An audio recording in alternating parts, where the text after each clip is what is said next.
नमस्कार साथियों, प्रतिज्ञा परिवार में स्वागत है। आप सब लोगों का बहुत सारा लगातार मैसेज आ रहा है कि एम्स जोधपुर की जो वैकेंसी है सर, ये आ गई है या नहीं आई है। बेटा, थोड़ी व्यस्तता के कारण मैं वीडियोस नहीं बना पाया। इसकी वैकेंसी आ चुकी है। अब केवल 2 ही दिन रहे हैं आपके फॉर्म भरने की। जी हाँ, ओनली 2 डेज।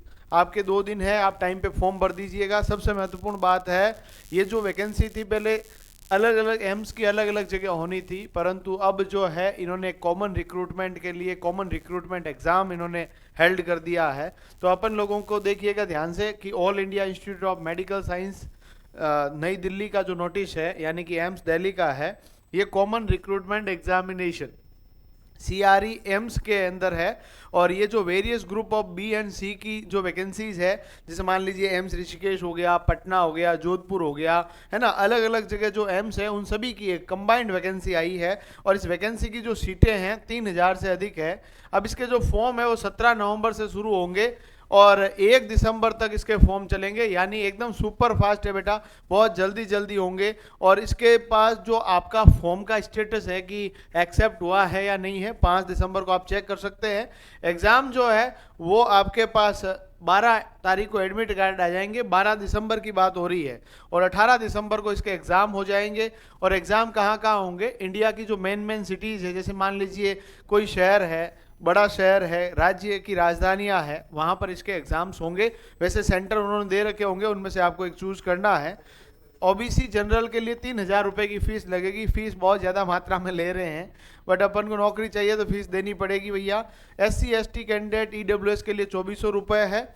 और जो डिसेबिलिटीज से ग्रसित है, यानी कि जो दिव्यांग बच्चे हैं, उनके लिए कोई फीस की यहाँ रिक्वायरनेस नहीं रहेगी। अब देखिएगा विद्यार्थियों, इसके अंदर अलग अलग वैकेंसीज है, 10वीं पास से लगा के ग्रेजुएशन तक की अलग अलग भर्तियां हैं बेटा।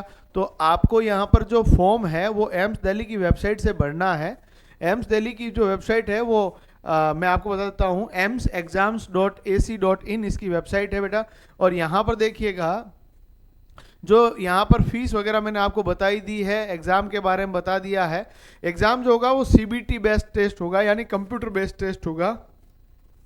और इस एग्ज़ाम के अंदर बहुत कम टाइम लगने वाला है। मतलब हम बात करें तो इसके अंदर 2 ही पार्ट्स है। पार्ट 1 के अंदर जनरल और दूसरा है domain specific as per following. General के अंदर आपके पास 45 मिनट टाइम मिलेगा, जिसमें total 40 MCQ per following detail, यानी कि 40 MCQ होंगे, जिसके अंदर 10 तो जनरल इंटेलिजेंस एंड रीजनिंग के होंगे, 10 general awareness and knowledge of computer होंगे, 10 क्वांटिटेटिव एप्टीट्यूड यानी कि आपके मैथमेटिक्स के होंगे, और 10 क्वेश्चन जो होंगे हिंदी, इंग्लिश और कॉम्प्रिहेंशन के रहेंगे। ये तो आपका हो गया पार्ट 1। डोमेन स्पेसिफिक यानी कि जैसे मान लीजिए आपको सब्जेक्ट वाइज आप लोगों के अलग अलग वहाँ पर कैडर्स हैं, उन कैडर के अंदर फॉर्म भर रहे हैं, तो उनका स्पेसिफिकेशन के लिए आपके पास 45 मिनट, 40 प्रश्न आपसे पूछे जाएंगे। The syllabus will be accordings with the education qualification and experience essential and desirable as mentioned in the advertisement as applicable. यानी कि प्रत्येक वैकेंसी के लिए अलग अलग वहाँ डिजायरेबल सिलेबस है, उन सिलेबस के अकॉर्डिंगली आपका एग्जामिनेशन होगा। उसके भी 45 मिनट के अंदर 40 क्वेश्चन आपको अटेम्प्ट करने हैं। देखिएगा सभी क्वेश्चन जो है वो आपका 1-1 मार्क्स का होगा बेटा।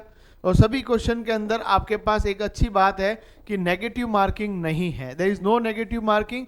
और इसके लिए क्वालिफाइंग मार्क्स है 40%, UR का मतलब है अनरिजर्व्ड, और साथ में EWS के लिए 35%, OBC के लिए, SC ST के लिए 30% है, PH वालों के लिए भी 30% मिनिमम क्वालिफाइंग मार्क्स है। ये थोड़ा सा ध्यान रखिएगा। यदि आप लोगों के टाई हो जाता है तो टाई होने पर वहां पर in case where more than one candidate secures equal marks, tie will be resolved।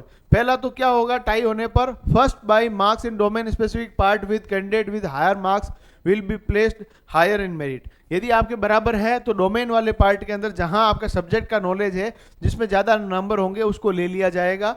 इससे भी नहीं होता है तो जिसकी जो ओल्ड बर्थ डेट होगी उसके अनुसार उसको लिया जाएगा, क्योंकि जो ज़्यादा उम्र वाला है उसको पहले मौका दिया जाएगा। उससे भी नहीं होता है तो आपके पहले नाम के पहले अक्षर के अनुसार वहां पर दिया जाएगा।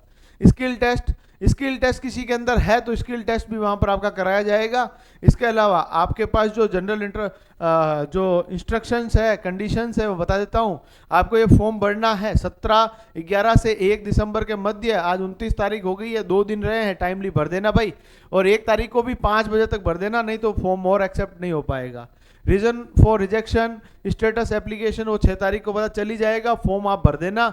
और आपको एज रिलेक्शन SC/ST वालों को 5 साल है, OBC वालों को 3 साल, PH वालों को 10 साल है। ये आपको ध्यान रखना। ग्रुप बी के अंदर भी वैकेंसी है, सी के अंदर भी वैकेंसी है, ठीक है। अब यहाँ पर देखिएगा एम्प्लॉइज को भी कुछ इसके अंदर एज के अंदर छूट मिलेगी।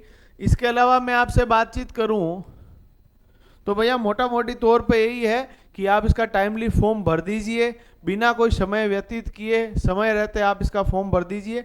और आपकी जो तैयारी है वो सिलेक्शन वाली हो, इसीलिए प्रतिज्ञा परिवार आपके लिए क्लासेस कंडक्ट करेगा। आप लोग इसकी क्लासेस ले सकते हैं हमसे। ऑफिसर की वैकेंसी जो है आपके पास ऑफिसर क्लास वैकेंसीज के अंदर एक तो असिस्टेंट एडमिनिस्ट्रेटिव ऑफिसर है एम्स बठिंडा के अंदर, असिस्टेंट एडमिनिस्ट्रेटिव ऑफिसर भोपाल के अलावा बात करें बीबी नगर, देवगढ़, गुवाहाटी, जम्मू, कल्याणी, सब जगह वैकेंसीज है बेटा, इसके फॉर्म भर देना। इसके अलावा जो असिस्टेंट डाइटिशियन है उसकी भी वैकेंसीज है, बहुत सारी वैकेंसी है इसके अंदर, एइन वगैरह सब की है। तो आप फॉर्म भर दीजिएगा, टाइमली फॉर्म भर देना, बिना कोई समय व्यतीत किए हुए सही समय पर इसका फॉर्म अप्लाई कर देना।